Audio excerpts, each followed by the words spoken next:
तर राम राम मंडळी, स्वागत आहे तुमचं बीड व्लॉगच्या पार्ट 2 मध्ये. जेवण करून झाल्यावर आम्ही निघालो कपिलदाऱ्याकडं आणि मेन कमानीच्या समोर मातीचा ढीग घातलेला होता. तो कशामुळे घातला तिथं आल्यावर समजलं. कारण इथलचा रस्ता आणि ते सगळं भूस्खलनमध्ये डायरेक्ट 7-8 फुटापर्यंत खाली घसरले. त्यामुळे रस्त्याला एवढ्याला भेगा पडल्या होत्या.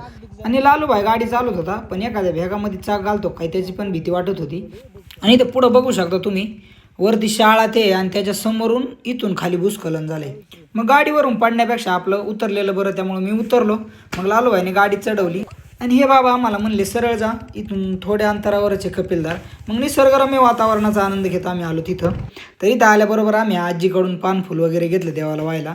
आणि इथं बाबा पण होते गंध लावणारे, तर त्यांच्याकडून गंध पण लावला. आणि इथं एवढं भारी मंदिर आहे ना, आता तुम्हाला या दगडावरती वाटत असेल पाणी वाहतंय काय, पण तसं काहीच नाही. मी हात लावून पण बघितलं, याच्यावरती एक वेगळाच लेप आहे, त्याने अजून सुंदर दिसतंय मंदिर. आणि मग मंदिराची कलाकृती बघून झाल्यावरती आलो दर्शनासाठी मंदिरात.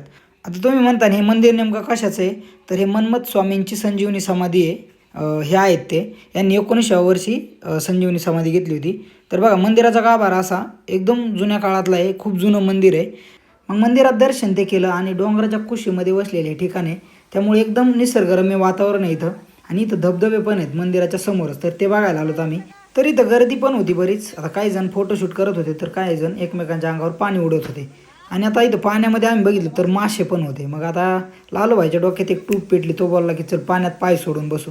तर त्याला म्हणलं का, तर तो बोलला बघ मासे कसे पायाला गुदगुल्या करतात. आणि मग काय पाय सोडून पाण्यात बसलो.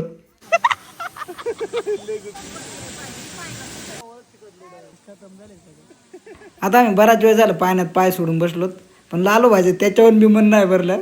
मग असे हात सोडून बसलाय पाण्यात. तर आता ह्या बाबांना जाता जाता आम्ही थोडी माहिती विचारली, तर त्यांनी सांगितलं ह्या महाराजांनी 19व्या वर्षी संजीवनी समाधी वगैरे घेतलेली. आणि आता रिटर्न जायचा बी टाईम झाला होता, कारण उशीर झाला होता.